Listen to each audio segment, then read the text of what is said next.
Hello, freak bitches. Yeah.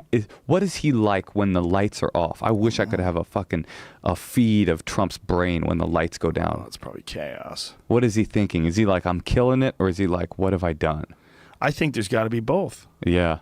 I think he's got to be. He doesn't drink and he doesn't do drugs. Right. And I think there's got to be a part of his brain that's pushing down the "what have I done," and reinforcing, doubling down on the "I'm the greatest, I'm the best." I mean, that's why he kept saying about his inauguration numbers, or so many people were there, and even when they told him that it wasn't the case, he fought it. Then when he kept parroting, not just parroting to friends, but doing it to the news, doing it to the press, that he got the largest number of electoral college votes. That's crazy.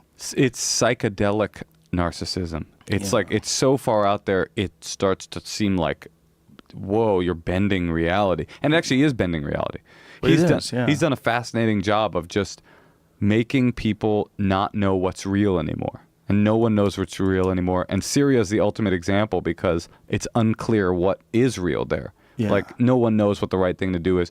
Who are we attacking and why? What are we trying to stop? You sent bombs to the people that are fighting ISIS to fight those people from doing chemical warfare on their own people, but then we also are fighting ISIS with them, and then it's just the whole thing. You're just like, I give up. Yeah, you how win. about Ron Paul was saying that the chemical attack doesn't make sense, so certain Republicans are actually looking at, I mean, is Ron Paul technically Republicans, more of a libertarian than anything, but they're looking at it and saying, like, this might not even been real.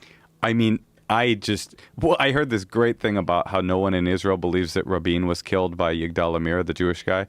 Like, that they believe in that. Basically, hearing a conspiracy theory that widely believed in a country that isn't my own made me realize how wildly desperate for conspiracy theory everyone is, right? It, like, somehow the distance where it was like, oh, it's Israel, it's not really me, made me go like, oh, this is so interesting. Like, everybody wants to believe. It wasn't 1 hour until they were saying that the chemical attack by Assad was not real. Even though Assad has done gas-based chemical attacks on his own people before, and his father did before him, somehow this one was like, no, this is fake. It might be fake. That's what's so crazy and mind-bending. It might be fake. And yet, I don't buy any conspiracy theories anymore because I know how desperate people are to believe them. Well, this was the same scenario that led Obama to make that speech saying that we need to go into Syria. Right. And the whole American people went, fuck that, because we were deep in the Iraq war, deep in the Afghanistan war.